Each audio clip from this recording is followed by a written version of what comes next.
Hey there, podcasters. Thanks for choosing Movie Groove. If you're a regular listener, or even if you're a version groover, why not take a moment to like, subscribe, or even leave an encouraging comment. Every week, Movie Groove brings you news, reviews, and cheap shots at Michael Bay, all for a low, no price or nothing per download. So enjoy the show. Like, subscribe, and comment. It's a little show that shows a little love. Very good, Robbie. I couldn't hear it.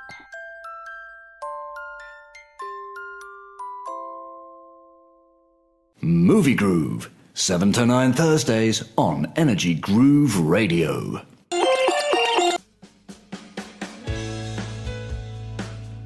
Hey, Gav. G'day. Also, we're broadcasting to Carnes, as in Jimmy Carnes and Carn the Bulldogs. There you go. We've got a fair bit of news about the Cannes Film Festival. Yeah, it's not Cairns because Cairns is in Queensland. That's right, Cairns. Cairns, mate. Cairns. That was that. When I first came to Australia, that one always confused me when people started talking about Cairns. Cairns. Cairns of Coke. Cairns of Coke, mate. Anyway, yeah, welcome back to Movie Groove. We've got a chock-loaded show. We're just going to dive right in. Every sodding week, we always like to start each and every show with the entertainment and movie news from all around the galaxy. This, listeners, is a bit that we call Episode 15, A News Hope. Yes, and in box office news. X-Men Days of Future Past. Bryan Singer's continuation of the movie franchise he started 14 years ago has bested the box office again, taking the top spot over the weekend with a take of 90.2 million. What would you do if you had 90 million, Go? I would bet it on red at the casino. That sounds like a foolish idea. Yes. The movie fell just short of the franchise record of 102.8. That record was set by the execrable Brett Ratner-directed X-Men The Last Stand. That might explain why 10% of the audience decided they'd rather watch an Adam Sandler movie instead. And speaking of shite, Adam Sandler. His movie Blended bombed with a weak 14.2 million. That's considerably lower than his 2011 bowel movement Jack and Jill, a movie whose plot can be summarized with the words, "Fat lady fell down, ha ha ha." It was awful, Jack and Jill. That was easily, I think, his most obvious phoned-in lazy piece of crap where he just basically went on a holiday and got us to pay for it. They actually stopped the movie halfway through for an advert about a cruise line. Oh, wow. Actually, they did. You remember that? Yes, Welcome to such and such cruises. Yes. Oh my goodness, look at all the things to do on this wonderful cruise. Oh. And so his latest film, that tanked as well with Drew Barrymore. Oh, it's getting the worst reviews yet. And Right. And considering Little Nicky, and Yes. was it Daddy's Boy? Oh no, That's My Boy. That was it. That movie, Jack and Jill, as we were saying, it also featured a cameo appearance by Al Pacino playing himself as a potential suitor for the Jill character, played by Adam Sandler in drag. In response to this, Sandler has been sent a letter of thanks by the German government, because now, by comparison, the crimes of Adolf Hitler don't look so bad. Oh. Speaking of monsters, Godzilla. Thank you. Took a big drop in its second weekend, down 67% to 30.9 million. It's better than Cloverfield, but not by much. Strong marketing got bums in seats, but word of mouth got around that the movie was not what was promised. As we found out in last week's show, Bryan Cranston's memorable character, who went around, doing the chicken licking thing, was the focus of the marketing. That turned out to be a red herring, the film itself focusing on Aaron Taylor Johnson and his character, a role that would have been better served by a G.I. Joe figurine animated by Robot Chicken. I haven't even seen this guy, this Aaron dude. Yeah. So you don't remember him? You've seen the trailer plenty of times, you don't remember that guy.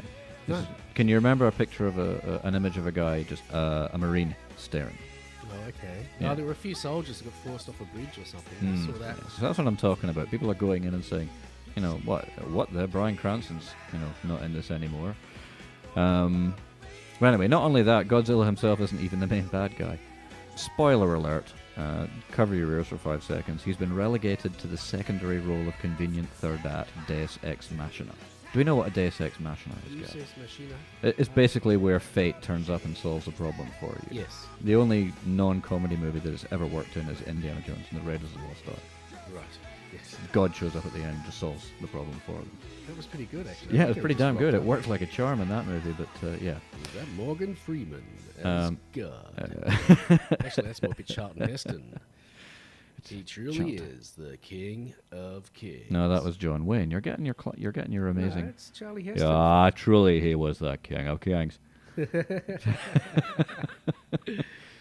Charlton Heston. I can't believe. My God!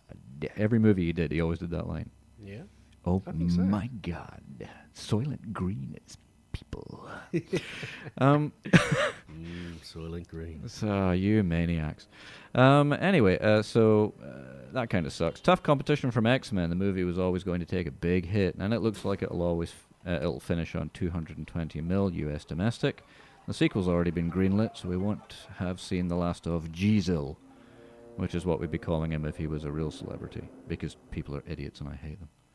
Yeah, take that, people. Take that, listeners. Not you, listeners. I love you. Filthy animal. No, Oh, not at sorry. all. Anyway, Like on better news, on more important news than that, we've got David Gulpilil, baby. He's landed the award for Best Actor at Cannes. really? Cannes. Cannes. Jimmy Cannes. David Gulpilil gives a bravura performance in Rolf de Heer's powerful new drama, Charlie's Country, which had its world premiere at this year's Cannes Film Festival. The Hollywood Reporter's David Rooney hailed it as a delicate but powerful film that functions as both a stinging depiction of marginalization and as a salute to the career of the remarkable actor who inhabits almost every frame. It's a big improvement on his last official engagement, because this is Australia and David is an Aboriginal, and thusly shortly before filming began he was banged up in a top-end jail. Really? Yes, in a country where we're told we have one of the highest standards of living in the world, one of our most celebrated actors was homeless, starving, and weighed approximately 36 kilos when arrested and jailed for assault over a minor domestic dispute. Here's a question. How do you have a domestic dispute if you don't have a house? Yeah, it'd be All right. a streety. Domestic, from the Latin domus, meaning house. All right. If it's not in a house, then it's not a domestic argument. Anyway, apparently he was charged with AWB, which is arguing while black. Oh, No, it's it's a capital offence in the Northern Territory. Anyway, the Hollywood Reporter's David Rooney wrote of the film, while the story is fictionalized and its dialogue improvised, its parallels to Gulpilil's recent past make it alive with authenticity. It's the most affecting depiction of contemporary Aboriginal experience since Warwick Thornton, Samson and Delilah. So, Gab, it's pretty damn good and the accolades attest. well, good. I'm pleased for him. Yeah, now, Dutch-born writer-director Rolf de Heer has been at Cannes. There we are, sorry, Cannes. Plenty by making some of her best and most critically acclaimed local films, only one of which, unfortunately, features quirky white suburban misfits transforming their quirky white lives through quirky white misadventures. So naturally, most Australians have never even heard of them. And we also have Layla Hatami. I'm afraid so. Do you know who Layla Hatami is? Layla. Wasn't she in Doctor Who? I'm afraid not. The Iranian actor Layla Hatami faces a public flogging and prison term for the grievous crime of getting a brief peck on the cheek from an 80-year-old man. What? Reckon? Harlot. Hatami apologized last Friday for kissing the Cannes Film Festival's president on the cheek, an act which angered authorities in the Islamic Republic, state news agency IRNA reported. I am so sorry for hurting the feelings of some people, she wrote in a letter to Iran's cinema organization. She underlined her respect for the Islamic rules of behavior in public, but festival president Gillies Jacob, 83, had, quote, forgotten the aforementioned rules, which comes with old age. Fair enough, but in response, Deputy Culture Minister Hussein Nushabadi said on Sunday, those who attend international events should take heed of the credibility and chastity of Iranians, so that a bad image of Iranian women will not be demonstrated to the world. And in complete ignorance of the obvious irony of these words, he continued, Iranian woman is the symbol of chastity and innocence. Apparently unaware that outside Iran, Iranian women tend to be a symbol of totalitarian oppression and indentured servitude. Also, a group of female Islamist students are seeking legal action against Hatami, calling for her to be sentenced to a jail term and lashed, according to the Iranian website Tasnim News. And in news just to hand,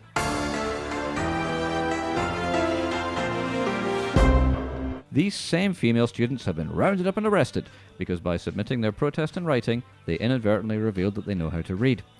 Under the strictures of Iranian law, they are to be dragged backwards through a swimming pool filled with broken glass before being tossed into a pit full of male baboons raised from birth on raw oysters and porn. Mr. Nushabadi has told Movie Groove it is the only sane response. This is ridiculous. Absolutely ridiculous. I know, man. That's not even... Yeah. Okay, keep going. It's yeah. Well, I mean, not to dwell on it too much. There's also I think it's in Sudan, a woman is being executed because she had children to a Christian man, and they give you 3 days to renounce your Christianity. Mm-hmm. And under Sharia law, unfortunately, the penalty for apostasy is very clear. Yep. So yeah, she wouldn't renounce her Christianity, and now they're going to execute her. Happily, they're going to let her have her baby in prison with no assistance, and raise it for 2 years before they take it away from her. And then kill her. God. So, yeah. So, I remember being on Imager one time, and people were going like, oh, Tony Abbott this and Tony Abbott that, and he's a bad man, and somebody from West Africa chimed in and said, you people are so cute when you complain about your politicians. Well, yeah, putting in that perspective, yes. It was... So... anyway, in lighter news, Bruce Willis's little girl has got her narcs out. Yes, I saw that. Yes. Scout Willis strolls around New York City topless. Oh no, I've got it here, Gav. Check that out. I've got the uncensored version, baby. Oh, let's have a look. It would be remiss of me not to bring the image in, but this is radio, so Gav and I are just going to enjoy it together. Yep. Scout Willis strolls around New York City topless to protest against an Instagram ban on nipples. Apparently she uploaded some pictures to Instagram that had nipples in them, and then they deleted her account. So she started a new account and uploaded some more, and it was deleted again. So now the young lady has tweeted what at Instagram won't let you see, #free the nipple. And there's a picture of the young lady walking around New York topless. And I gotta say, that is protest. Oh yeah. That is a protest movement. That's a young lady that I would like to get behind. It's a worthy cause, and I'm definitely on board. I think we should join it. This is nude up right now. I don't know. This photograph isn't very good, though. I think it needs a tweak here and there. Oh. Or well, there and there, really. Anyway, Ms. Willis's protest has been universally applauded by men's groups around the world. Of course. Moments ago, in an exclusive interview with Movie Groove, the men's movement chief spokesperson, Mr. Kevin Bunt, said, "Truly, this is a great day for feminism." I can't disagree. I'm with you, baby. So good luck to Ms. Willis there. We're all pulling for you. What? No, what? It wasn't grown in literally. We are literally. So that was. I was hoping that was a growth of pain and not of pleasure, but it's yeah, a bit of both. Yeah. And that's it for a News Hope for this week. And remember, when it comes to movie news, this source will be with you always. I'm gonna just segue briefly into the world of television, namely Game of Thrones, and there is going to be a Game of Thrones movie. They've already got that in the works, so it fits. Now, does the name Conan Stevens mean anything to you?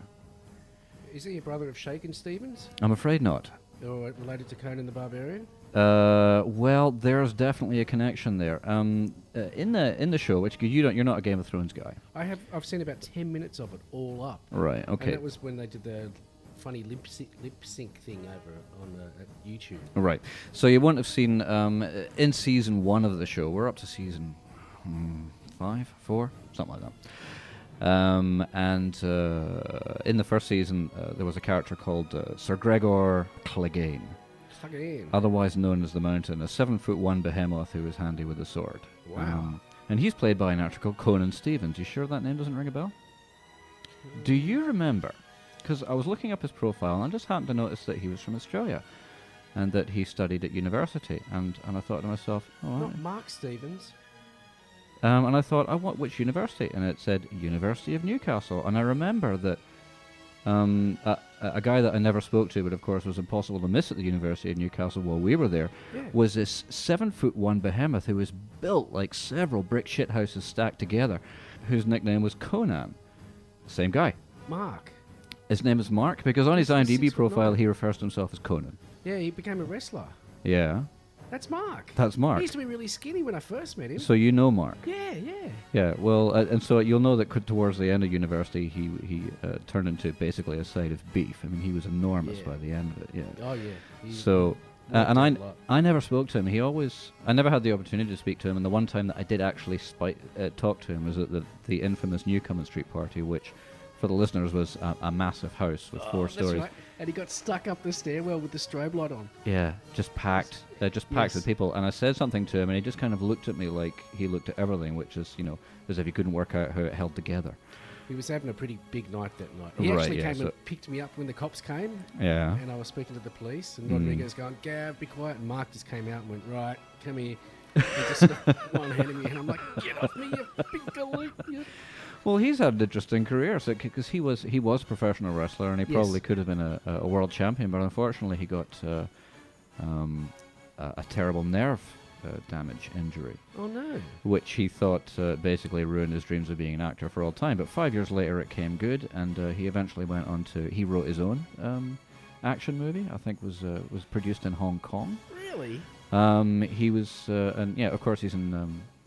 He's not in Game of Thrones because the character has only come back for season 5, and it's not the same guy. It's some Finnish bodybuilder who won the World's Strongest Man competition. So Mark's not in it anymore.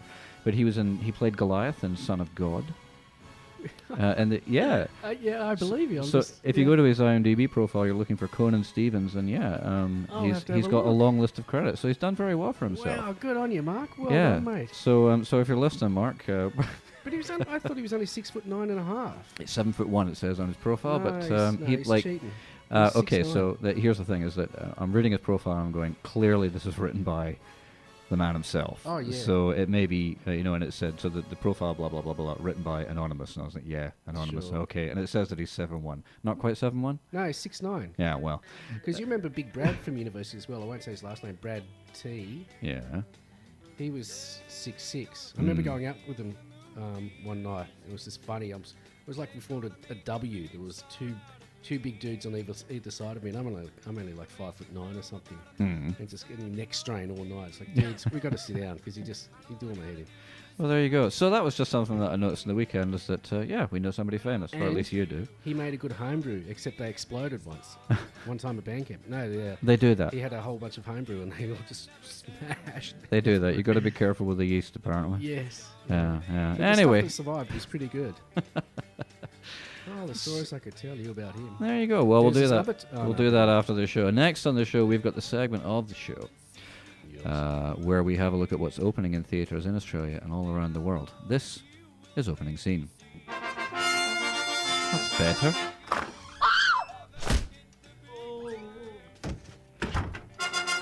Actually, I still don't like it. Anyway, Maleficent.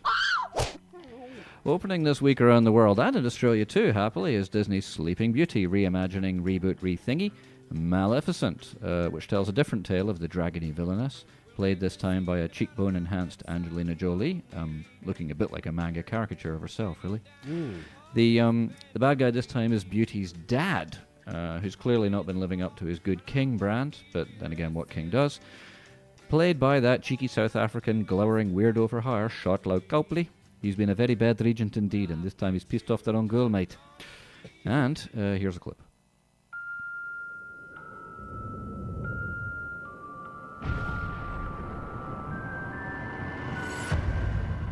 Well, I shall bestow a gift on the child. Bring her to me. I know you're there. Don't be afraid. I am not afraid. Then come out. Then you'll be afraid.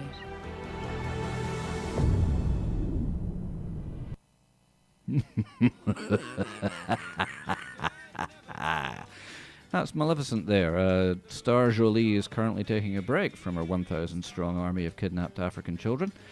And once her promotional duties for Maleficent have wrapped, she's said to be eager to return to continue their training, promising that a late consignment of AK-47s notwithstanding, the launch of a reign of terror is still well on its way. You know, Brad Pitt got attacked at Cannes. At Cannes? Cannes. Are you kidding me? What happened to the man? I don't know, some nut job sort of had a swing at him. I didn't catch it all. It was in the news. Apparently, just like Brad Pitt was being attacked, and they showed some guy being led away by the police. Well, there you go. It's like celebrities. They seem to attract hate. People just hate them with the same vociferous irrationality of racist. It's weird. But anyway, next week. Okay, Brad. Yeah. God bless you, Brad. You do good work. Well, 12 Monkeys was good. 12 Monkeys was a great film. Love that. But that's only because it was... If you haven't seen 12 Monkeys, then get out of here now and fix that. But not until the show's finished. Anyway, A Million Ways to Die in the West. Family Guy Seth MacFarlane's new comedy is also opening worldwide today and in Australia. Set in 1882 Arizona, the film follows Albert Stark, played by Seth MacFarlane, a cowardly sheep farmer who loses his girlfriend, played by Amanda Seyfried, as a result of his wussing out of a duel. He soon meets another woman named Anna, played by the inimitable Charlize Theron. I still love you, Charlize. And subsequently mans up a bit and then some, and wouldn't you? But then things go bad when Anna's ex, an infamous gunslinger by the name of Clinch Leatherwood, played by... His name. Yeah, Clinch Leatherwood, played by Irish super schlong Liam Neeson.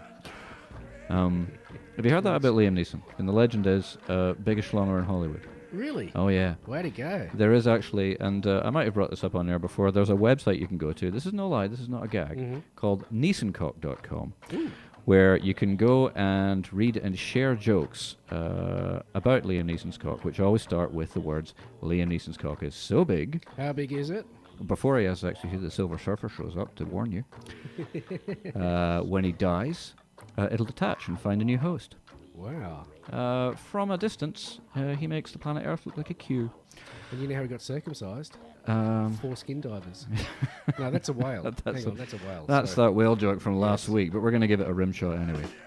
There you go. And one of those as well. I'm in a very generous mood this week. It's wonderful. Clinch Leatherwood arrives in town seeking retribution for Stark's relationship with his ex-wife. Actually, I also have a clip. Somebody in this town is going to die. Please don't shoot us on sex night. From director Seth MacFarlane, who brought you Ted, There are a million ways to die in the West. comes the smartest, Mila Kunis. dirtiest, Okay, I'm gonna close the Bible now. most original, epic comedy of the summer. Seth MacFarlane, Charlize Theron, and Liam Neeson. What is this? Very special cookie. You gave me the right amount, right? I don't think I took too much. A Million Ways to Die in the West, rated R. What's that? It's weather expand. Oh. There's a cameo there from a very familiar pop culture figure that you might recognize when you go to see the movie. Guesses? Okay, who? Let's see. Marty, we have to go back to the future. Oh, wow. They elected a black guy as president, Marty. I'll be giving that movie a miss, though, unfortunately. Yeah, well, there you go. I don't know. I mean, you wait till it comes out in video, and don't download it. Illegal downloading is bad. No, I'll just wait for TV. Anyway, it's an R-rated comedy. It looks set to mirror the success of the smash hit of last year, Ted, if not more. I won't see much competition from family-friendly Maleficent, and the only other film of any note, I'm afraid, is a British film. Speaking of which, Filth. In a role quite different from that of the young Charles Xavier in last week's X-Men, Days of Future Past, suave as hell Scott's leading man James McAvoy stars as Bruce Robertson, a manipulative, corrupt, hedonistic, amoral, and sexually deviated divorcee with an advanced mental condition which is badly exacerbated by his chronic drug and alcohol dependency. But despite these shortcomings, he's more than confident of gaining an upcoming promotion to the position of Detective Inspector within the Edinburgh Police. No, it's not a documentary. The film is in fact based on a novel of the same name by Trainspotting author Irvine Welsh. In Britain the film has been in release since last year, but is due for a limited release in the States today. You're a policeman. Bingo. Scotland, we're such a uniquely successful race.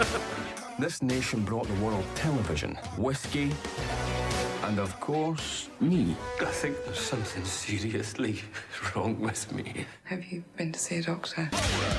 Trust you're still taking your medication regularly. Oh, my.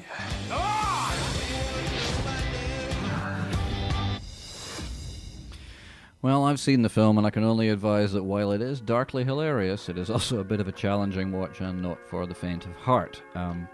Having also read the source material, if the film proves a bit much for you, then I'd avoid the book like underpants made of freshly cut hair. Like Trainspotting, Filth is a British film largely spoken in a broad Scottish brogue, so frankly, if it makes more than $1.50 by next week's show, it'll be a miracle of a magnitude not seen since Scotland bore witness to our first ever virgin birth. Birth? Sorry, read that wrong. A miracle not seen since our first virgin bride. So it sounds a bit like Harvey Keitel's Bad Lieutenant. It's Bad Lieutenant, only a lot funnier, because if you've seen Bad Lieutenant, that ain't funny. No. That is not a funny movie. Not a date movie by any means. No. No, do not take anyone to see Bad Lieutenant. If you're going to rent it, watch it by yourself. That's my recommendation for you. That is, in fact, everything on the screen and in the scene for this week. So until next week, know this. It's always darkest before the opening scene. And there's my sting. People are going, how do you fit all this useless crap in your head? That seems to be a running theme with me, is that if it's important information, it falls right out of my head. But if it's entirely useless trivia, it sticks. Then it stays in. It's there. It's not going anywhere. You know. Ask me who I should be contacting tomorrow about that freelance job. There's a problem. So, welcome back to Movie Groove. It's what's on screen. This is Energy Groove Radio, transmitting live from the beautiful city of Sydney and all around the world. My name is Alister Lockhart, and sitting with me is my good friend Gavalanche. How you doing? You're a very pretty man, Gavalanche, and I say that it's like no homo, bro. Thank you. I love you, man. Thank you. I wish I hadn't taken all that ecstasy and cough syrup before the That's show. it. Yeah, that's right. Ah, my nipples. Anyway, each week we breach the veil between worlds as we dare to look upon the future of theatres across the globe through the terrifying wormhole of the event horizon. Increase power to maximum. We are going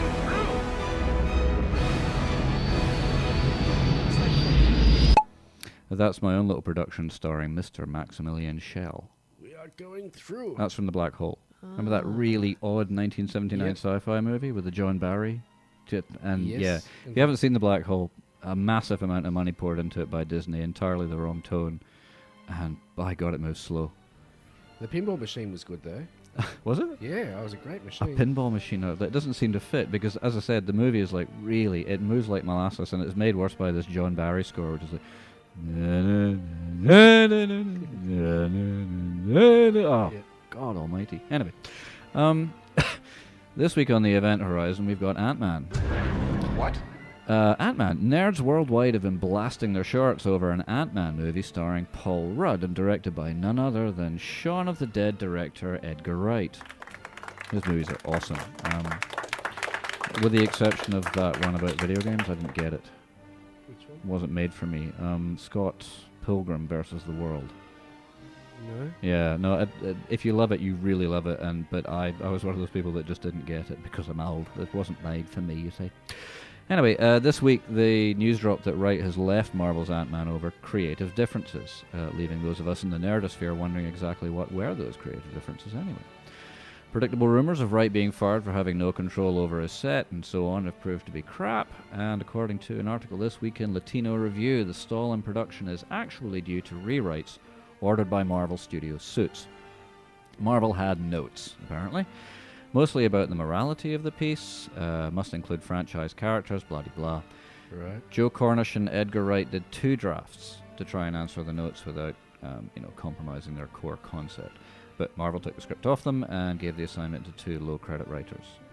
Edgar agreed to stay on the project and he read the draft. Script came in this week and, unsurprisingly, it was the same old mediocre shite. Does he turn into Giant Man as well? If they're going to put in the same kind of fan service as they usually do, then yeah, he'll probably do it at the end once. Right, for the sequel. Upset by the sudden out-of-nowhere lack of faith in he and Joe as filmmakers, he met with Marvel on Friday to formally exit, took his bag and ball and headed home, leaving Marvel to inevitably hire some second-string stooge to pump out yet another by-the-numbers origin story, which features an interesting first 2 acts, and then falls on its arse trying to work out what to do next. Which is basically every superhero movie I've ever seen.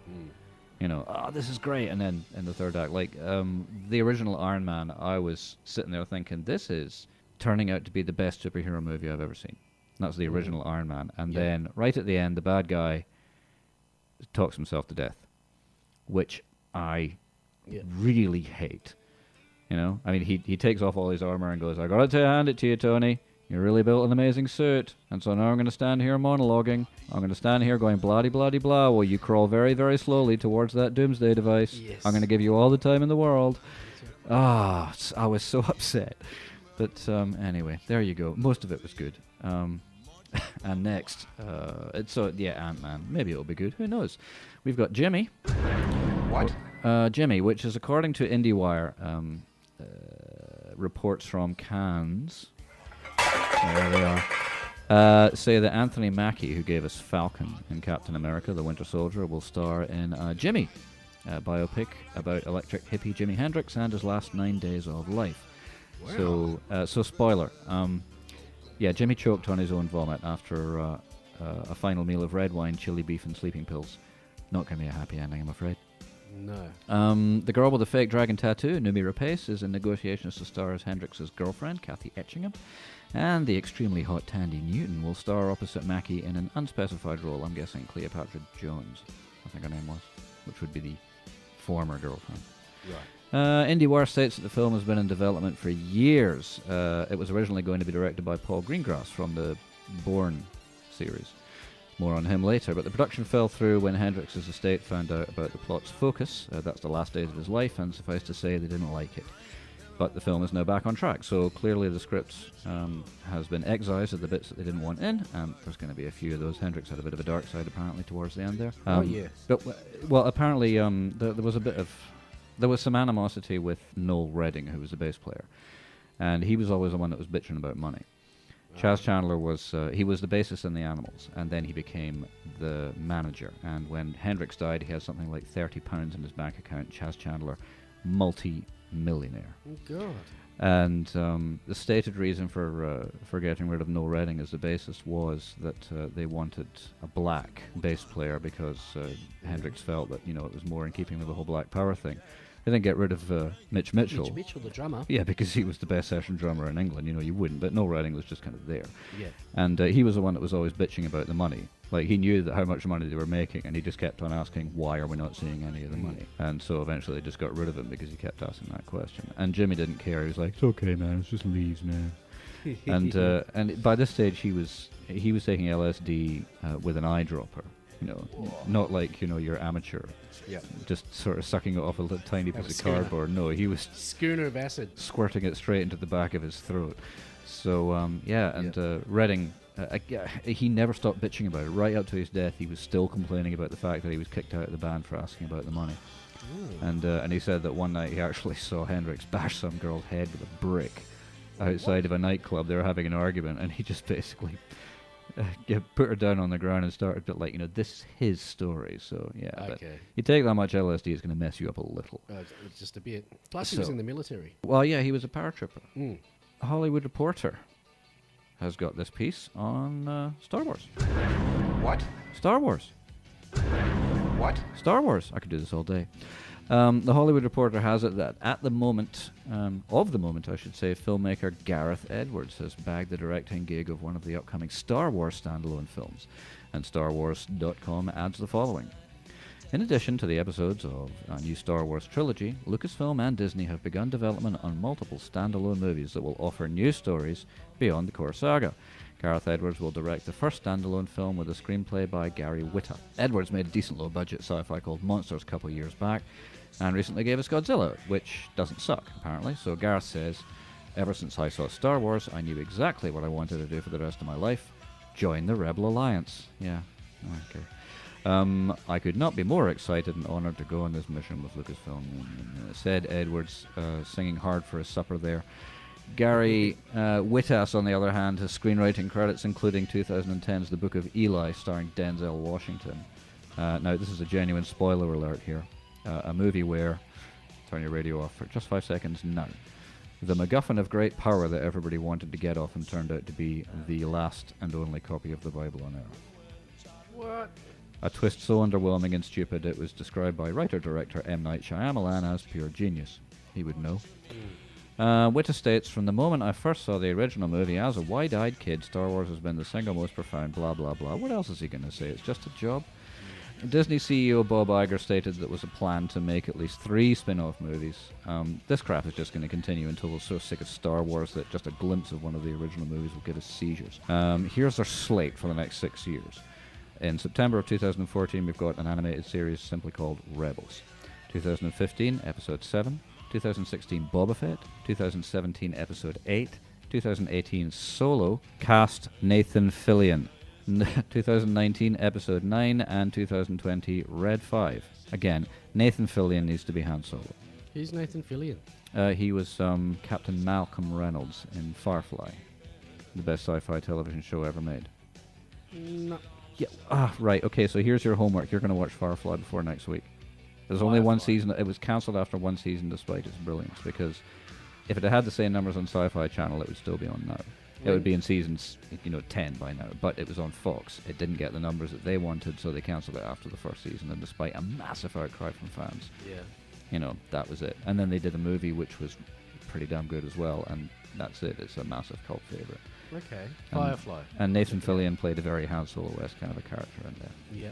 In fact, I saw one post where somebody said, what we should do is we should remake Star Wars with Nathan Fillion as Han Solo. And, one of the other stars in the show is Princess Leia and so on. And somebody shot back with, so basically what you want is more Firefly. And he said, yes. Yes. Anyway, so why aren't I excited about these? 3 reasons. They're called Episode 1, 2, and 3. That's everything on the horizon. We now return you to your regularly scheduled reality. But it wasn't a dream. It was a place. And you, and you, and you, and you were there. Get her in a straitjacket and lock her in a room. Oh, Dorothy. Next up is a new segment of the show. This is the first time in a series of, I guess it's an editorial I hope to be doing from time to time, presuming I don't get fired for this one. I'm putting my serious pants on for a minute. Strap yourselves in for the inaugural edition of The Good, the Bad, and the F***ing Stupid.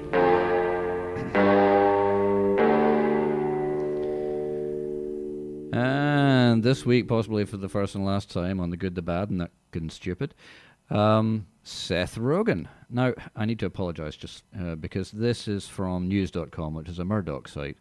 So everything you're about to hear comes from the Tool of Darkness himself.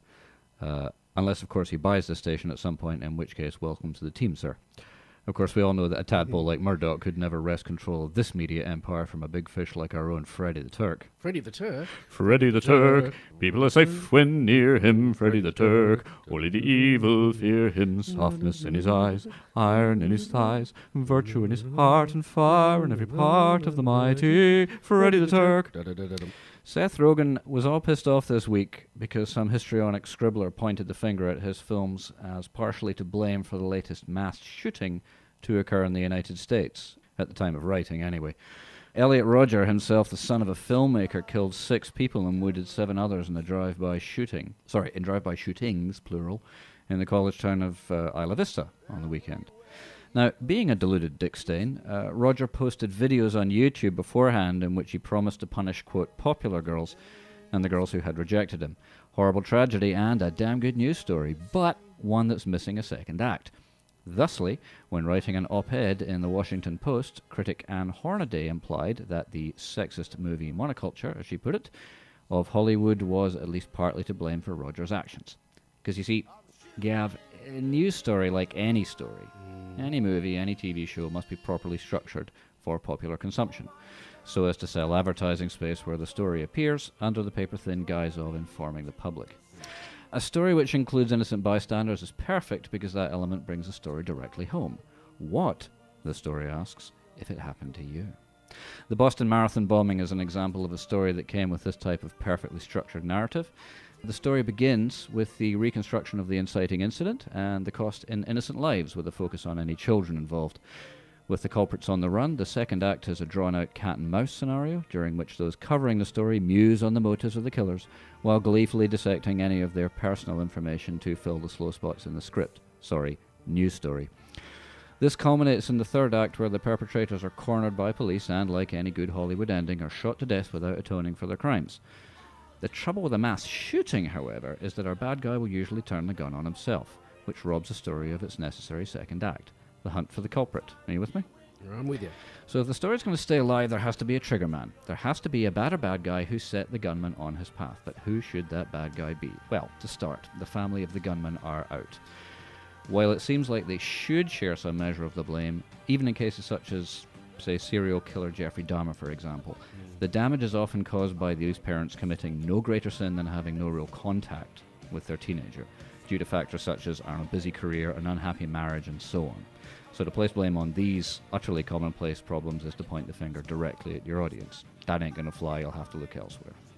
So who else do we blame? Insanity? Problems? Well, gun culture seems to be the obvious choice to me, but that's pointless for two reasons. One, if you're the first to raise an issue as divisive as that, it implies a particular stance, and that again alienates a large portion of your audience. Two, the victims' families will end up doing it for you anyway, so it's an inevitable subplot that runs on its own. It only needs a neutral yet inflammatory comment to kick it along. You know, like somebody filming a schoolyard brawl on their phone shouting, "Yeah, kick his arse," to no one in particular.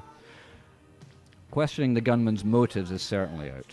To ask if bullying or hazing or any aspect of school or college culture is to blame is direct attack on the victims, and by extension the audience again. Besides, you can't make a victim of the culprit. Story's got to have a bad guy. Keep looking. So the popular choice, of course, is mass media. Not journalism, of course. No. But any form of media, especially if the product is already controversial. These will divide the audience neatly into the fors, the againsts, and a third party, those who don't give a shit, because thinking about the question sensibly quickly reveals how stupid it actually is. After the 1999 Columbine shootings, the killer's habitual video gaming became a focus, as did their preference for the music of Marilyn Manson. Both of these were ripe for a public lynching, with ambulance chasers like disbarred Florida attorney Jack Thompson quickly picking up the scent. Today these dead horses have been flogged dry, but Elliot Rodgers has provided the pundits with a fresh thoroughbred, and Ms. Hornaday has eagerly climbed on board. She writes, "For generations, mass entertainment has been overwhelmingly controlled by white men, whose escapist fantasies so often revolve around vigilantism and sexual wish fulfillment." No argument there. She then singled out Rogan and his frequent collaborator, writer-director Judd Apatow, as well as Rogan's latest hit film, Neighbours, released under the title Bad Neighbours in Australia. How many students, she asks, watch the outside frat boy fantasies like Neighbours and feel, as Rogers did, unjustly shut out of college life that should be full of sex and fun and pleasure, she asked. How many men raised on a steady diet of Judd Apatow comedies in which the schlubby arrested adolescent always gets the girl find that those happy endings constantly elude them and conclude it's not fair? Well, I for one did not, Anne, because I'm not a moron. I understand when I'm watching science fiction shows like Star Trek that it's not really a spaceship, it's a model. She went on to say, if her cinematic grammar is one of violent sexual conquest and macho swagger, no one should be surprised when those impulses take luridly literal form in the culture at large. In any case, the men's movement is a somewhat recent phenomenon, and as a form of reverse feminism, it's been somewhat difficult to throw stones at without breaking one's own glass house. The group Men's Rights Activists, or MRA, of which Rogers was a member, is now taking fire, despite, like any public group, having its fair share of misfits who blame others for their misery rather than realizing that they are themselves just completely unlikable jerks. These organizations, like a current hit movie, are the ideal soft target, visible enough to draw out combatants on both sides, and having so little real connection to the detonation of a ticking time bomb like Elliot Rodgers, that no lasting harm is done, not to the pundits anyway. The most vocal interest groups get a funding boost, buoyed by a spike in the ad revenue, and Hornaday's editor no doubt solicits her for another of her emotive scattershot sermons, and Neighbours gets an extra week or so of release. The story then draws to a close until next time, of course, coming soon to a news service near you. And on that note, I've brought in a little excerpt from a 2009 episode of BBC's excellent Newswipe with Charlie Brooker on precisely the same type of incident which occurred in Germany that same year. Here's the clip. Tonight at 10, a mass shooting at a school in Germany leaves 16 people dead. Yes, because on the same day as the peace demonstration, a lone maniac in Germany went berserk with a gun, killing 16 people. This senseless tragedy provided material for news reports for days to follow. First, there were the initial dramatic breakdowns detailing precisely how the carnage unfolded. There was grim, voyeuristic mobile phone footage of the gunman's last moments, and a chilling reconstruction of a warning he apparently posted on the internet. He typed these words: "Everybody's laughing at me. No one sees my potential. I'm serious." Which later turned out to be almost certainly false, incidentally. The aftermath in Vinenden proved so compelling for the vulture-like rolling news stations they even filled airtime showing things that weren't happening yet. 2 days later, even footage from an old ping-pong tournament in which the back of the gunman's head was vaguely visible was still considered news. The latest pictures of Kretschmer show him playing table tennis, his favourite sport. And 3 days later, even worse footage, pixelated to the point where it looked like a broadcast from the f***ing Lego dimension, well, that was considered news too. In the video, Kretschmer is shown taking part in an arm wrestling contest in Rottenburg last year. Yeah, I think if I squint, I can just about make out the face of a killer. Isn't the news brilliant? Repeatedly showing us a killer's face isn't news, it's just rubbernecking. And what's more, this sort of coverage only serves to turn this murdering little twat into a sort of nihilistic pin-up boy. One thing the news kept plaintively asking was why this had happened. Why? What had triggered in the mind of a seemingly normal teenager such fury and alienation? Well, if you want to know why not ask a forensic psychiatrist? We've had 20 years of mass murders, throughout which I have repeatedly told CNN and our other media, if you don't want to propagate more mass murders, don't start the story with sirens blaring. The school day had only just begun when the attacker struck. Don't have photographs of the killer. The 17-year-old's 3-hour rampage ended in his own death. Don't make this 24/7 coverage. The German Chancellor is about to give her reaction. We'll bring that to you live. Do everything you can not to make the body count the lead story. Carnage in the classroom, 16 people are dead. Not to make the killer some kind of anti-hero. Dressed in black combat gear, the gunman opened fire at random. Do localize this story to the affected community and make it as boring as possible in every other market. Because every time we have intense saturation coverage of a mass murder, we expect to see one or two more within a week. But I mean, hold on a second here. In summary, then, not only does bad news always trump good news, but that bad news might itself actually help create more bad news, which is good news if you're the news. Yeah, so I've got an idea who might be sharing the blame today. How about you, Anne? My name's Alister Lockhart, and sitting in the chair with me is a lovely Gavalanche. Well, he's not sitting in the chair right now, he's going for a piss, but never mind. Each week here at Movie Groove, we take a look at the oft-overlooked art of movie music from Hollywood and the unsung heroes have created, in a bit that we call Sound of Movies.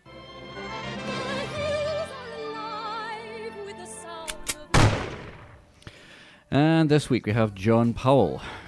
He's an English composer and conductor, best known for his scores to motion pictures. After studying in London, Powell rose to fame in the late 1990s and 2000s, scoring numerous animated films, in addition to his live-action collaborations with directors Doug Liman and Paul Greengrass. Gardening tip, don't put lime in your green grass. I miss Gav. He has been based in Los Angeles since '97 and has composed the scores to over 50 feature films. His 2010 score for the film How to Train Your Dragon earned him his first Academy Award nomination at the 83rd Academy Awards. I already know how to train my dragon. I do it at least once a day. There you go. He was a member of Hans Zimmer's music studio. Yeah, that Hans Zimmer. Remote Control Productions, they were called, and collaborated frequently with other composers from the studio, including Harry Gregson Williams and Zimmer himself. This track is from one of my favorite soundtracks, as these things usually are. This is from a Greengrass film, Matt Damon's spy thriller, The Bourne Ultimatum, a track to parkour to. Careful on the ledge. This is Tangiers. Every week, what I like to do is remind the listeners that my favorite bit of the Oscars is the In Memoriam segment. But why, McGroovers, wait until March when we can enjoy death every week in a bit that we call Dead for Reals? Behind the clouds, the sun is shining. There's a big blue sky waiting right behind the clouds. Well, you're dead now, so shut up. Yes, and this week in Dead for Reals we have Maya Angelou. Maya Angelou. I'm not well versed in this lady's work, but doing a little research on her, I was very impressed. I have heard of her. She was born Marguerite Ann Johnson back in 1928, and she was an African-American author and poet. She published 7 autobiographies, several books of poetry, and is credited with plays, movies, and TV shows spanning 50 years. She received dozens of awards and over 30 honorary doctoral degrees. She appeared in a bunch of movies. She was a dancer in Porgy and Bess. She was in How to Make an American Quilt, and she was in Medea's Family Reunion, unfortunately, but is best known as a writer. She became a poet and writer after a series of occupations as a young adult. She had been a fry cook, a prostitute, a nightclub dancer and performer, a coordinator for the Southern Christian Leadership Conference, which would be an unusual profession for an ex-prostitute, a journalist in Egypt and Ghana during the days of decolonization. She was an actor, a writer, a director, and a producer of plays, movies, and public television programs. And since 1982, she had taught at Wake Forest University in North Carolina. She was active in the civil rights movement. She'd worked with Martin Luther King. She'd worked with Malcolm X, and in 1993, she recited her poem On the Pulse of Morning at President Bill Clinton's inauguration, the very first poet to make an inaugural recitation since Robert Frost at John F. Kennedy's inauguration in 1961. She was a respected spokesperson of black people and women, and her works have been considered a defense of black culture. Attempts in the United States have been made to ban her books from libraries, but her works are widely used in schools and universities worldwide today. She made a deliberate attempt to challenge the common structure of the autobiography by critiquing, changing, and expanding the genre. Of her quotes, my favorite would be this one. If you don't like something, change it. If you can't change it, change your attitude. Don't complain. Very good. A strong lady, and we're poor for having lost her. Maya Angelou was 86, and we miss her already. And that's all we have. That's the final bow. It's curtains once again on Dead for Reals. We'll see you on the other side. You a poetry fan? I am. Yeah. There once was a woman from Bunt. No, not that one. No, stop. So she was a stunt person. Stunt person, yeah, I see. Once a woman from Bunt who did an amazing stunt. Right. The rest I can't say. They're right. Yeah, okay. the rest Yeah. is rude. See, my father used to do that as well when we were little kids. She stood upon the bridge at midnight, throwing snowballs at the moon. Blah da da da da da da da da da da da dee. And we were going, oh, what's the rest of it? And he would say, that's how it goes. Yes. He was a bastard, my father. Well, was. He's still alive. You know the shortest poem ever was by Muhammad Ali. Yeah. Me, we. What? He was at some university giving a speech, and someone said, "Give us a poem." I think that he was being a bit clever. Because originally it was Adam Haddam. Yeah, Adam Haddam. Just Adam Haddam. But and do you remember me? We. The thing I remember most about is Muhammad Ali is that he was present at the only time that Bert Newton, our esteemed television luminary Bert Newton, the only time that he ever lost his cool on air. I like the boy. Yeah. Oh, that was the wrong thing to say. He's what? I didn't mean to. And so, for those listeners who don't know what we're talking about, Bert Newton was host of the Logies, and he used to do this bit where he pretended to be Colonel Sanders, and his catchphrase was, "I like the boy." You don't call a black man boy. No, certainly not Muhammad Ali. The origin of the word, it means slave, it means servant. That's why people click their fingers and say boy or garçon. It means the same thing in French. So so Muhammad Ali makes one of his famous clever quips, and Bert goes, "I like the boy." And there was a horrible pause. Yes. Where Ali just sort of turns very slowly to look at him. Yep. And for the very first time in his entire career, Bert just didn't know what to do. Because he could tell that he'd done something very, very wrong indeed. Took a mighty dump on stage, live. And Ali says to him very quietly, "Did you say boy?" Yep. And Bert says, "I just said I like the boy. What's wrong with that?" And Ali's entourage, who were in the front row, were obviously desperate to save Bert's life. They didn't think that it would do Ali's image any good to kill this white man on live on national television in his own country. So they started yelling from the front seats, "No, he said Roy! Said Roy!" Yes, he said Roy. Yes. Oh, dear. I mean, this is the same man who, I don't know if you've seen that footage of when they have a yard glass drinking competition on set, and this old TV show where he had these two blokes Bert had two blokes in for a yard glass drinking competition. Yeah. And at the completion of it, one of them just does this massive projectile vomit, and he span as he did, so he was like painted the set with it. And while everybody else panics, Bert just calmly said, "So we're going to cut to a break now." Yeah. That's quality TV. No, he got fired. He got fired that day. That's your last show, Bert. Sorry, mate. And he actually said to the guy, because this is the story that Bert tells. He said to the guy, "What the hell happened there?" And he said, "I got no idea what happened. I practiced in the pub."